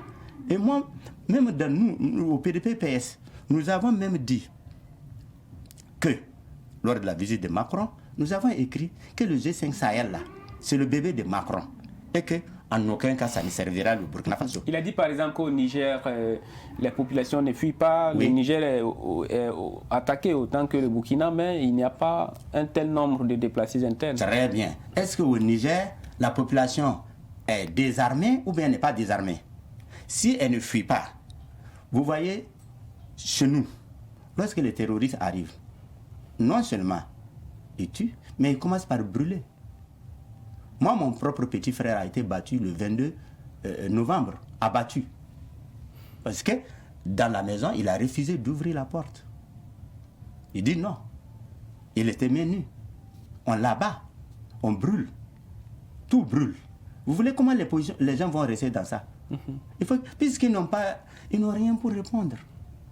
C'est ça. Alors, pour le Niger, moi je ne suis pas au Niger. Je ne sais pas si les Nigériens sont aussi dénudés par leurs décideurs comme nos populations sont dénudées ici. Je ne sais pas. Mais ce n'est pas encore tard. Qu'est-ce que vous proposez aujourd'hui comme solution, étant donné que nous sommes dans une situation déjà difficile? Oui. Maintenant, les gens ont reconnu qu'il faut tout de suite avancer vers les populations. Et là-haut a échoué. Maintenant, vous, quel est votre apport? Qu'est-ce que vous pensez pour vous libérer? Comment vous allez faire pour retourner dans vos villages? Ils ont les solutions. Eh bien, pour retourner dans les villages, pour ceux qui n'ont pas encore été chassés, c'est de les approcher. Qu'est-ce que vous voulez? Tout de suite, ils vont réclamer l'armement. C'est les armes. Aujourd'hui, or, nous savons que tout village burkinabé, d'une manière endogène, c'est tout homme, à partir de 16 ans, 17 ans, jusqu'à 70, 77 ans, est porteur d'armes. Donc, il est prêt au combat. Et d'ailleurs, nos populations sont des combattants. Tous. Naturel. Il n'y a pas, dans un pays où on dit, bon, il faut enlever ça, il faut enlever ça. Tout le monde est combattant. Quand il s'agit de la défense du village ou bien de la région, tout le monde est combattant et prêt. Celui qui ne part pas au combat, c'est quelqu'un, même ses propres femmes ou sa femme, l'insulte. Il n'est rien. C'est l'honneur ici. C'est pourquoi, pendant la guerre, les guerres coloniales, les gens se ont combattu. Et c'est à l'issue de ça qu'on a vu que c'est des vrais combattants, qu'on est venu les recruter massivement pour aller au Vietnam, aller en Algérie, partout. Donc vous êtes pour ce que les populations soient armées massivement. Ali Nana, est-ce que vous, au niveau du MRP, parce que quand on dit mouvement pour la résistance populaire, Est-ce que ça s'inscrit également dans ce cadre-là? Effectivement, je voudrais apporter un certain nombre de précisions dans la déclaration ou les affirmations de M. Toura Drabo par rapport à l'adhésion ou à l'implication des populations civiles dans la lutte contre le terrorisme. Il dit que c'est venu d'en haut. Bon, peut-être il n'a pas suivi les péripéties de la création du mouvement pour la résistance populaire et l'histoire de ce mouvement est très pathétique. S'il vous plaît, je voudrais pas, une minute, je n'ai pas dit pour vous. Non, j'en viens. Je ne parle pas de vous. Oui, j'en viens. Je parle de ce qui j'en viens. Je suis en train de vouloir arriver à l'historique ou à la création ou à l'adoption de la loi sur les volontaires. Ce n'est pas venu d'en haut, c'est venu d'en bas. Parce que nous sommes, le mouvement pour la résistance populaire est né suite à un certain nombre de constats. Au regard de la nature des attaques et au regard d'un certain nombre de paramètres environnementaux liés à ces attaques. Et lorsque, à un certain moment à Kongossi, dans la province du Bam, dans le Salmatenga, dans le Louroum, il était question d'une débandade totale. On ne savait pas où aller. Et les terroristes ont surpris les gens dans leur village. 2-3 personnes, ils viennent et ça court partout. En une semaine, que ce soit Titao-ville, Kongossi-ville ou Salmatenga-ville, en une semaine, chaque chef-lieu a enregistré près de 48 000 déplacés internes. Donc c'était la débandade. Et nous avons fait une lecture objective de la situation et on a appelé l'ensemble des patriotes burkinabés à Kongossi pour dire à partir de cet instant, au regard de la nature des attaques, nous appelons solennellement nos autorités à impliquer les populations rurales, les populations civiles dans la lutte aux côtés de nos forces de défense et de sécurité, parce qu'on ne peut pas mettre une FDS devant chaque personne ou devant chaque village. Donc il faut que le président du Faso prenne ses responsabilités et mette à contribution toute la population au regard d'un certain nombre de paramètres. Donc effectivement, nous l'avons fait. Et 34 jours, jour pour jour, le président du Faso, effectivement, après l'attaque de Bungu, effectivement, dans un discours solennel, a dit effectivement qu'il appelle à la constitution des volontaires pour la défense de la patrie. Donc c'est un besoin populaire, c'est une manifestation populaire. C'est l'ensemble des Burkinabés à partir de Kongossi, qui ont dit que maintenant, ils ne fuiront plus et ils seront dans leur village, qu'advienne qui pourra. Et maintenant, ce qu'ils demandent, c'est l'accompagnement de l'État, à savoir les armes et les moyens nécessaires pour effectivement contrer ces terroristes-là. Parce que ceux qui nous attaquent, et je le répète, ceux qui nous attaquent ne viennent pas d'ailleurs, ils ne franchissent pas d'autres frontières. C'est nos frères, c'est nos parents, c'est un terrorisme local. Pour ceux qui connaissent la nature des attaques au Burkina Faso. Donc effectivement, après l'attaque de Bungu, le président a entendu l'appel de Kongossi, effectivement, et il a appelé, il a élaboré au sein du gouvernement ce qu'on appelle le projet de loi qu'il a transmis à l'Assemblée nationale, qui a été voté à l'unanimité, qui est effectivement, nous avons apporté notre contribution, les amendements, ça a été travaillé par l'ensemble des Burkinabés dans tous les compartiments, que ce soit l'armée, que ce soit les sociétés civiles, que ce soit les partis politiques. Les gens ont travaillé en commission pour parfaire effectivement cette loi-là, qui est effectivement à l'issue, c'est une loi populaire qui est adoptée. Alors, effectivement, cela aboutit par exemple au recrutement des VDP dans et bien avant, les villages des zones d'insécurité. Aujourd'hui, Toro Drabo Panso, il est temps que toute la population soit armée. Nous sommes les premiers. Est-ce que vous épousez cette idée? Nous sommes les premiers à dire, mais parce qu'avant que la loi ne soit votée de façon définitive à l'Assemblée nationale, nous avons constitué dans chaque village, dans tout le Burkina. C'est-à-dire le mouvement est lancé à Kongossi, mais le mouvement a une envergure nationale. Ça veut dire dans tous les villages, dans tous les chefs-lieux de province, nous avons mis, si toutes les provinces infectées, nous avons mis ce qu'on appelle les coordinations de surveillance et de défense du territoire. Et quand la loi a été adoptée, effectivement, pour recruter les VDP, effectivement, les autorités militaires et de la gendarmerie se sont basées effectivement sur nos comités pour mettre ces volontaires-là en place. À savoir comment nous faisions. Nous faisions en assemblée populaire. Ça veut dire qu'on réunit les villages sous la tutelle ou l'autorité du chef coutumier, des personnes ressources, l'imam, le curé, tout. Et maintenant, les jeunes qui veulent effectivement s'enrôler se prononcent Si effectivement, dans tout ton passé, tu ne traînes pas de casserole, effectivement, on t'enrôle. Et c'est comme ça qu'on a fait. Si bien que les choses ont été faciles quand il était question de constituer les volontaires pour la défense de la patrie. Donc la loi... Est-ce qu'aujourd'hui, selon vous, cette façon de faire a apporté... Non, justement, c'est parce que j'ai dit dès le début que le problème, c'est la mise en application. Les gens n'ont pas à travailler à ce que la loi soit effective sur le terrain. Aujourd'hui, si on avait appliqué la loi dans son entièreté et dans son contenu, le problème du Burkina Faso, l'envergure dans laquelle nous nous trouvons aujourd'hui n'allait pas se produire. Parce qu'effectivement, ces volontaires aujourd'hui, effectivement, on les a recrutés, on les a formés 2 semaines. Malheureusement, les moyens n'ont pas suivi. Si bien qu'aujourd'hui, le découragement est en train de gagner le terrain parce qu'il y a une crise de confiance entre ces populations rurales-là et leurs gouvernants. Parce que, effectivement, pourquoi on dit qu'on va impliquer toute la population civile dans la lutte, on vous forme, on vous dit de rentrer, vous cessez toute activité commerciale, agricole, et puis vous enrôlez. Vous enrôlez et que les décideurs ne vous donnent pas les moyens nécessaires, effectivement, pour défendre votre village. Parce que, comme il a dit, on ne peut pas défendre un village à main nue. Maintenant, regardez ce qui s'est passé. Même en France, lors de la résistance populaire, on a donné à chaque Français, après l'appel du général Charles de Gaulle, qu'est-ce qui a permis à la France de récupérer son territoire? C'est la résistance populaire. Les populations, chaque population était formée et dotée de moyens, d'une arme de combat. En Algérie, il y a combien de millions d'armes qu'on a données aux civils pour défendre? En Algérie, on ne parle pas de terrorisme, pourtant ça a commencé là-bas. En Mauritanie, c'est grâce aux populations. Aujourd'hui, il n'y a pas une solution pour le Burkina Faso tant que le Burkina Faso ne va pas concrétiser la loi sur les VDP.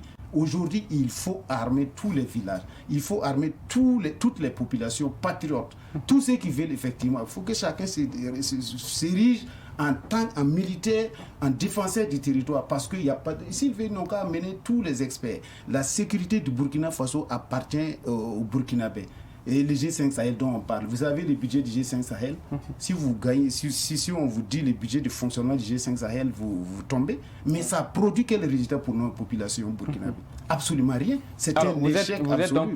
Vous êtes donc tous les deux d'accord que les populations soient armées. Ce n'est pas une question de ministre, ce n'est pas une question de tout. Il faut que les populations soient formées, armées. Merci beaucoup. Voilà. Je vais ajouter quelque chose. Oui, allez-y. Alors, il a dit, ça s'est fait à Kongoussi. D'accord, ensuite, c'est devenu une loi.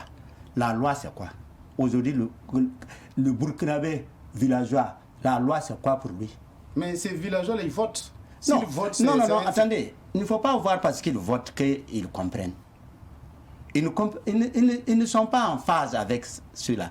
Bon, aujourd'hui, on a tout pu... Ils sont exclus de toute décision. Bon, on fait des élections, c'est vrai. Des élections où on achète seulement les députés et c'est fini. Mais ça, ce n'est pas une élection. Et ça ne les touche même pas. Quand le député est élu, quelle loi, dans quelle culture, la culture de ces paysans-là, il n'y a rien dans l'Assemblée qui les mobilise. Ils sont étrangers. Donc, vous avez fait ça appel à partir de Kongoussi, c'est bien. Mais, pour que ça soit que ça soit visible, que ça soit pratique sur le terrain, on aurait dû aller dans chaque village. Parce que dans la commune, je dis bien, ils ont le temps, aller dire à chaque villageois, à chaque village, voilà la solution. Comment entendez-vous? Allez, quelle est votre proposition? Tout de suite, ils vont dire voilà. Nous avons, par exemple, moi, au début, il y a des jeunes qui m'ont dit, chez moi, nous avons besoin. On n'a pas besoin de tout, nous allons nous libérer. Seulement, nous avons besoin de fusils. C'est tout. Mais nous avons besoin, s'il le faut, même Non, il a ajouté, nous avons besoin de fusils. Nous avons besoin aussi de téléphones combinés entre chaque village, là, ils sont en communication. Donc, et même s'il le faut, quelques motos. Ensuite, lorsque les terroristes arrivent d'un côté, lorsque ceux qui le savent, tout de suite, ils parlent dans leur langue locale. Ils disent, bon, il y a des éléments suspects qui sont en direction de tel village, de telle chose. Aussitôt, ceux-là prennent, bon, s'il y a eu... Et puis vite, ils sont éliminés. Ils tout fait dans l'œuf. Seulement, on ne peut pas, à partir, on a créé des lois, les VDP. Le mot VDP même, ça veut dire quoi pour un paysan? Défense pour la... Non, il n'a même pas ça dans sa langue. Mais il faut qu'on lui dise tout. Alors, si tout ce que vous dites est concrétisé aujourd'hui, quelle doit être la collaboration entre ces populations qui seront armées et les forces de défense et de sécurité, les militaires qui sont déjà sur le terrain? Lorsque les forces de défense et de sécurité, des éléments vont leur demander qu'est-ce que vous voulez pour vous défendre, tout ça.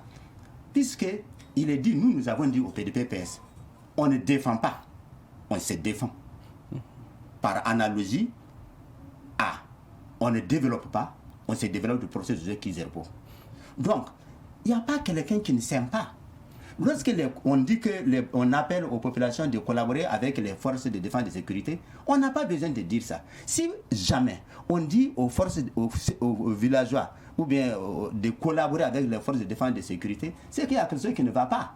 Lorsque normalement les forces de défense et de sécurité arrivent, la population normalement ouvre les bras pour les accueillir. Parce que c'est leurs enfants, c'est leurs libérateurs, enfin, c'est des gens qui viennent à leur secours. Mais si maintenant il y a repli, jusqu'à ce qu'on leur dise, recevez-les. Non, il y a quelque chose qui ne va pas. Et il faudra éliminer ce qui fait qu'il y a cette non-confiance entre forces de défense et villageois. Ça, il faut l'éliminer. Donc, réactiver les initiatives locales de sécurité, doter les populations dans les différents villages de moyens conséquents pour mener la lutte et rétablir la confiance entre ces populations et les forces de défense et de sécurité, selon vous. C'est oui, bien cela. Ensuite, les villages qui sont aujourd'hui déplacés, alors il faudra en tout cas des axes, tel axe, s'ils pensent que les forces de sécurité ne suffisent pas, tel axe, on va remettre les villageois dans leur village. Donc, ils viendront voir les villageois qui se sont déplacés pour qu'il faut donner la confiance. Donc, il y a une armada, les volontaires, l'armée, tout ce qui est chose. On va un axe donné et remettre les villages déplacés. Ils les mettent sur place. Avant cela, les gens qui sont déjà déplacés, il y a des éléments dedans, on les encadre tout de suite. Donc au moment où on parle de déposer, une fois que le village est rentré, tout de suite, il y a une partie qui est en train de... Ceux-là qui sont là pour reconstruire, mais il y a une partie qui est là, sur le qui-vive. Et puis c'est fini. Mais alors, Ali Nana, je repose ma question. Quelle doit être la collaboration entre ces populations qui seront peut-être armées et les forces de défense et de sécurité? Parce que pour vous qui avez vécu l'expérience des VDP, vous l'avez dit au début, vous êtes proche de tous les VDP du Burkina. On entend souvent dire que les VDP défendent souvent farouchement certaines positions, mais quand ils appellent les renforts, ils n'en ont pas. Quelle doit être la collaboration pour que ça marche? Quelle devrait être C'est pas une question de collaboration. Je l'ai dit, peut-être Tora Drabo est en train de dire la même chose que ce que je suis en train de dire. Malheureusement, peut-être la manière de dire diffère. Aujourd'hui, on ne réinvente pas la roue. Tout est là. Je ne sais pas s'il a eu l'occasion de lire la loi sur les volontaires. La loi est claire, notamment sur les moyens qu'il faut donner aux volontaires. Et quand il parle de moyens de communication, de carburant, de moyens de défense, tout ça c'est prévu. Moi je dis et je le répète, le problème c'est l'application, c'est la mise en œuvre de cette loi sur le terrain qui pose problème. Il n'y a jamais eu de problème entre les populations civiles et nos forces de défense et de sécurité. Il y a une collaboration parfaite. Alors, est-ce que vous êtes dans une logique où lorsqu'on arrive dans un village, il y a nécessité, par exemple, de donner l'arme à tout jeune qui voudrait défendre son village? Il faut qu'on arrive à là. Ou bien c'est de faire ça ou bien de périr. On n'a pas le choix que de donner aux patriotes burkinabés tous ceux qui veulent effectivement. Parce que mais selon la loi, par exemple, le nombre de VDP par village était limité, non? Non, le nombre de VDP était limité, mais en réalité, nous sommes en ce moment, au moment où on créait la loi, on adoptait la loi sur le volontariat, nous n'étions pas dans cette situation. Nous étions à 1/3 de notre territoire qui était perdu. Nous n'étions pas à 2 millions de déplacés. Nous n'étions pas à près de 2 000, 3 000 ou 4 000 morts. Aujourd'hui, nous sommes à ça. Qu'est-ce qu'il faut faire? Parce que, comme le disent les militaires, c'est le terrain qui commande la manœuvre. Aujourd'hui, si la loi avait prévu 10 personnes, 20 personnes par village comme volontaires, il faut qu'aujourd'hui on ouvre, on dit tous les patriotes de tous les villages qui veulent s'enrôler, effectivement, n'ont qu'à s'enrôler pour qu'on leur donne les armes. Le problème, c'est qu'on ne donne pas les moyens aux VDP, on ne donne pas les moyens aux civils burkinabés. Les Burkinabés sont nés guerriers, les Burkinabés sont nés combattants. Les Burkinabés n'ont pas peur de mourir pour leur territoire. On a vu dans l'histoire, même nos grands-parents, nos ancêtres qui ont été amenés en Europe pour défendre la France, ils ont fait leurs preuves. Pourquoi aujourd'hui on n'arrive pas, dans notre territoire, qui est le plus petit territoire, entre griffes, par rapport au Mali et au Niger, avec 20 millions d'habitants, nous n'arrivons pas aujourd'hui à prendre le dessus sur ces bandits armés. Parce que ceux qui nous attaquent aujourd'hui sont plus dans le banditisme. Parce que ce qui les préoccupe davantage, c'est les ressources. D'abord le bétail, ensuite les autres biens qui en arrivent. Donc aujourd'hui, il faut pas, on n'invente pas la roue, il faut que les autorités décident, soit on forme, on implique la population dans cette lutte contre le terrorisme, soit on reste à côté et on disparaît parce qu'il ne nous reste plus beaucoup de temps et le temps joue à notre défaveur. Si dans les 2 mois qui suivent, rien n'est fait dans ce sens, si on ne libère pas les armes, si on ne libère pas les moyens pour donner aux villageois, sachez qu'on va se retrouver tous à Ouagadougou où nous serons toujours des déplacés internes. Parce que aujourd'hui, moi je dis simplement, je ne sais pas si vous avez lu l'histoire du Vietnam, l'histoire de l'Algérie, l'histoire de la Sierra Leone, le Nigeria, pourquoi le Nigeria a pu mettre Boko Haram en veilleuse aujourd'hui. On peut faire 1 semaine, 2 semaines sans entendre parler de Boko Haram, alors que c'est l'aile la plus radicale, la plus brutale du terrorisme. Mais aujourd'hui, le Nigeria a compris qu'il faut organiser les populations à la base. C'est ça qui nous a inspirés et nous avons dit au président du Faso, implique les populations dans la lutte contre le terrorisme. Effectivement, ils ont entendu. Ils ont adopté une loi qui est très extraordinaire, une très bonne loi. Malheureusement, je ne sais pas ce qui se pose comme problème par rapport à l'application concrète de cette loi. Et aujourd'hui, la chose la plus grave, ça, il faut que les Burkinabés notent, il y a une crise de confiance qui est en train de s'installer entre les autorités, les dirigeants, les gouvernants et leurs gouvernés. Toute la population rurale, quand vous écoutez les revendications, ils se disent que c'est des Ouagadougou ont vendu le pays, les autorités ont vendu le pays. Pourquoi ils nous ont dit de nous engager et on s'est engagé et puis ils ne veulent pas nous donner les moyens. Et c'est à juste titre. Merci. Parce que nous, on est là, on danse, on boit, on n'est pas en guerre. Mais eux, ils cherchent la pitance quotidienne. Ils cherchent où dormir, ils n'en ont pas. Donc aujourd'hui... Merci, monsieur Nana. On va permettre à ajouter un mot. D'ajouter, allez-y. Oui. Moi, je suis de la province du Sourou. Le 16, Louta est chassé au nord de Touéni. Le 18, donc à 7 km de Touéni. Le 18, à 14-15 km de Touéni, Dunkou est chassé. Et le 20, 21, Dagalé est chassé. Le 23, Kouaré-Toxel est chassé. Le 24, Colgré est chassé. Quand vous les approchez, ils se disent, mais quoi, les FDS ne bougent pas. Non. Bon, et puis on leur a retiré leurs armes. Mais qu'est-ce qu'on veut d'eux? C'est une trahison. C'est comme si les autorités ont travaillé avec ce qu'ils appellent djihadistes ou terroristes. Ils travaillent sur leur dos. C'est vrai. Et c'est une réalité. C'est le sentiment aujourd'hui. C'est le sentiment. C'est le sentiment, attendez. Peut-être c'est le sentiment, mais loin d'être la réalité. Mais loin d'être la réalité. La vie, une fois qu'elle c'est parti, c'est parti. C'est parti. Donc on ne peut pas parler de sentiments. Moi, c'est la réalité. Et ce n'est pas seulement dans la commune de Touéni, mais ça se fait partout. Actuellement, Touga est en train d'être encerclé. Lorsqu'on parle de 2 mois, dans 2 mois, peut-être Touga sera pris. C'est fini. Et c'est fini. Toutes les provinces. Toutes les provinces. Donc, vous voyez, c'est de l'apocalypse. Et qu'est-ce qu'il faut faire? Il ne faut même pas attendre. Normalement, tous les gens qui sont chassés là, tous ceux qui sont dans les...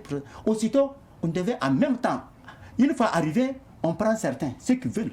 Enfin, on va même ils sont volontaires. Il faut donner confiance. Donc, à l'entraînement. Au lieu de les cantonner dans les camps de déplacés, ils sont là, on demande ils ne mangent à pas. ceux qui veulent repartir. L'action sociale n'arrive pas à suffire. C'est le moment du froid. Les personnes âgées meurent, les enfants meurent. Donc, c'est comme si c'est un crime que le Burkina Faso, le gouvernement du Burkina Faso a volontairement ou involontairement commis ou en train de commettre vis-à-vis de sa population. Oui, ça c'est votre proposition. Ça veut dire que lorsque les populations sont chassées, au lieu de les cantonner dans les camps de déplacés, il faut immédiatement voir ceux qui peuvent, qui sont volontaires pour aller pour répartir, défendre les villages. Exactement. D'ailleurs, même si leur donner les moyens qu'il faut. Naturellement, si ces populations même avaient eu les moyens, ils n'allaient même pas bouger. Ils n'allaient pas bouger. Je vais demander une question à mon frère Nana. Est-ce qu'à Kongoussi, on n'a pas passé aussi au retrait des armes des mains des populations à un moment donné? Mais quand je vous parle de crise de confiance entre les gouvernants et les gouvernés, c'est ça. Aujourd'hui, les volontaires sont dans un regret. Non, je ne parle pas des volontaires d'abord. Avant l'arrivée des volontaires, je vais dire la population comme ça. Oui, je me rappelle. Je voudrais demander si tel a été le cas là-bas aussi ou pas. J'ai vu l'expérience que nous pouvons partager, c'est qu'au lancement de l'opération Dofu, qui est lancée dans le BAM de San Matinga et autres là, ils ont dit aux populations, et une rumeur est venue au sein de l'opinion provinciale, qu'on va fouiller maison par maison, et que si on trouve une arme, la personne sera traitée comme telle, sera considérée comme terroriste. Une arme de guerre, c'est ça? Non, ils n'ont pas précisé. Les gens ont pris, que ce soit lance-pièces, que ce soit les fusils de sas, les gens ont pris à les jeter, enterrer dans jeter dans les lacs. Ça, c'est l'expérience que nous avons vécue à Kongoussi, parce que les gens ont effectivement fait passer une fausse information, que c'est toute arme. Donc, les fusils de sas, les fusils locaux et autres là, les gens ont jeté. Et maintenant, ça, c'était avant l'adoption de la loi sur les volontaires. Maintenant, quand les volontaires, on a voté la loi et qu'on a mis les volontaires en place, les gens étaient obligés encore de revendre tous les biens qu'ils avaient pour se procurer un fusil local, qu'on appelle la chasse ou autre chose comme ça. Parce que les moyens que l'État devrait les donner n'étaient dérisoires et ne pouvaient même pas faire l'affaire d'un Si j'ai demandé ça, c'est pour me rassurer que le fait de récupérer, de dire à la population la manière dont vous avez dit comment ça s'est passé à Kongoussi, les gens ont cru, ou bien en tout cas les gens ont caché leurs armes, ou bien rendu leurs armes, ou bien en tout cas désarmé. Si ça a été fait à Kongoussi, c'est la même chose qui s'est fait dans la commune de Touini, dans notre région, dans la province du Sourou. Alors, est-ce que cela n'est pas dû au fait qu'on était dans une situation quasi normale et où les ports de l'arme dans la République, par exemple, est réglementé? Est-ce que ce n'était pas dans cette logique? Est-ce que la situation était comme elle est actuellement? Quand on dit réglementé, c'est pourquoi l'État actuel, les gouvernements actuels sont en rupture avec la population. La population, elle avait ses armes avant. On n'a jamais vu des populations, parce qu'elles ont des armes, se mettre à se tuer. Non. C'est maintenant, au nom de l'État burkinabé, on amène cette mentalité que si les populations... Attendez, je veux que les populations, s'ils ont des armes, ils vont se faire du mal. Non. En fait, ces populations connaissent l'arme. Ils en fabriquent. Ils savent ce qu'ils utilisent. Donc, c'est comme leur couteau. C'est comme un couteau que vous utilisez pour travailler. Donc, c'est pas normal ce qui s'est passé. C'est ce qui a amené les populations même à perdre confiance même au gouvernement. Parce que je ne peux pas comprendre que quelqu'un vient me dire de remettre. Alors, Toro Drabo, j'ai posé cette question, à supposer par exemple que aujourd'hui les gouvernants entendent votre appel et que les populations sont bien dotées en armement, qu'on arrive à vaincre le terrorisme. Est-ce que vous voulez dire par exemple qu'on devrait laisser ces populations avec ces armes?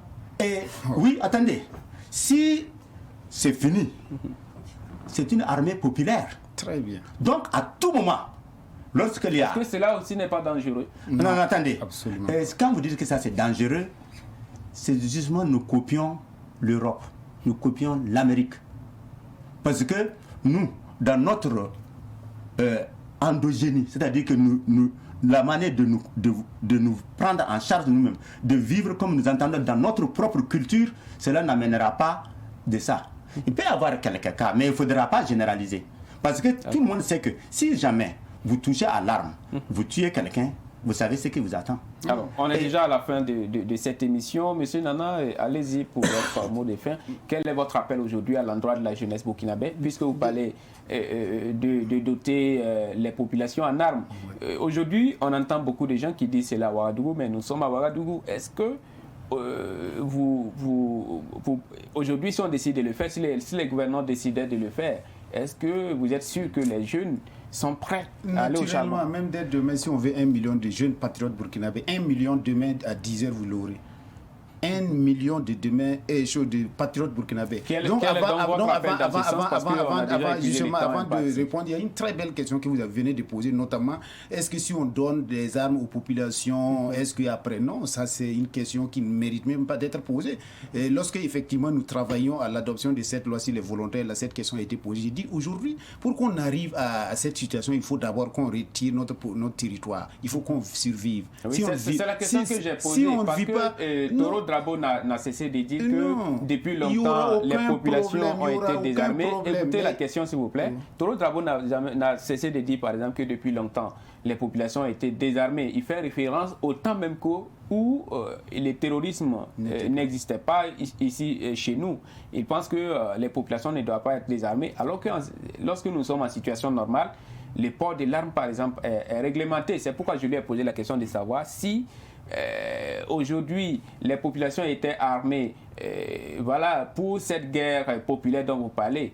À la fin de la guerre, est-ce que pour lui, on devrait laisser ces populations avec les armes? Non, on doit l'État, nous sommes un État organisé, on a des gouvernants, on a des gens qui vont, il y a des circuits de distribution des armes. Oui, après quand nous allons arriver à la fin de la guerre, en reconstituant notre territoire dans ses limites actuelles, alors les circuits par lesquels les armes ont été distribuées, les armes vont revenir, les Burkinabés sont résilients. Voilà, et encore, pour répondre à votre question, pour mon mot de fin, et je lance un appel solennel, nous l'avons dit au niveau de la conférence de presse 17 passée, j'ai dit le Burkina Faso n'a pas de solution aujourd'hui, c'est pas une question d'homme, c'est une question de vision, c'est une question de conception. Aujourd'hui, la solution réside en la population. Il faut que nous avons décidé, à la conférence de presse, nous avons dit que nous allons lever 4 convois dans les 4 fronts. Aujourd'hui, nous invitons les patriotes burkinabés à s'enrôler parce que effectivement, il n'y a pas de solution. Est-ce qu'après cet appel, vous avez déjà des réactions? Non, nous avons des réactions. De toute façon, nous avons nos coordinations déjà constituées. Et c'est ça, je vous dis qu'aujourd'hui, le Burkinabé, par rapport à son territoire, il est prêt à se sacrifier. Jusqu'au sacrifice suprême. Toro Drabo, quel est votre appel à l'endroit de la jeunesse burkinabé, puisque vous êtes pour une guerre populaire générale? Moi, je ne parle même pas de la jeunesse burkinabé. Je parle de tout combattant. Il y a des gens qui ont 60 ans qui sont prêts. Moi-même, j'ai dit à la gendarmerie... Quel est votre appel à l'égard de toutes ces personnes? Oui, je viens. D'abord, je reviens sur... Parce qu'on a épuisé les temps. Oui, bon, d'accord. Je vais dire, quand les armes sont là, les armes ne retournent pas. Dans le village, il y a un endroit pour mettre les armes en sécurité. Chaque village a un endroit où on remet les armes en sécurité.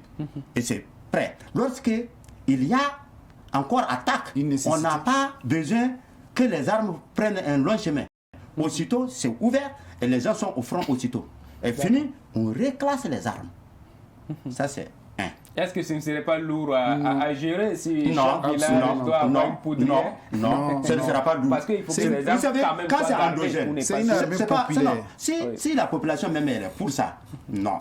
C'est quand on vient leur imposer peut-être, oui. Mais c'est ce que la population dit, non. Mais c'est endogène. Et puis je viens, quant à la jeunesse, moi j'appelle à tout Burkinabé, tous, où que tu sois, qui que tu sois, dans la mesure de tes capacités physiques, de tes capacités mentales, tu es prêt pour aller au front. À l'issue de ça, le Burkina Faso est libéré. Et vous voyez par exemple le Vietnam. Chaque Vietnamien, mais les paysans vietnamiens étaient quand ils sont au champ, ils cultivent. Les vieilles. Tout. Il y a l'armement, il y a les fusils. Et lorsque les militaires arrivent, ils passent, c'est des paysans. Quand il y a eu la guerre entre le Vietnam et la Chine, c'est les paysans vietnamiens qui ont d'abord soutenus. Lorsqu'il y a des difficultés, c'est l'armée qui vient en renfort. C'est tout. Donc, c'est la population elle-même. Je dis bien, on ne libère pas. On se libère. On se libère. Merci à vous. Merci à vous, Toro Drabo. Ce sera donc le mot de fin. Vous êtes président du Parti pour la démocratie et le progrès, Parti socialiste PDP-PS. Merci pour toutes ces propositions. Merci pour votre contribution à ce débat. Merci également à Ali Nana qui est le coordonnateur du MRP, le mouvement pour la résistance populaire. C'est tout donc pour ça fait débat aujourd'hui. C'est également tout pour 7 jours dans la savane. Merci à tous de nous avoir suivis. On se retrouve dimanche prochain pour un nouveau numéro.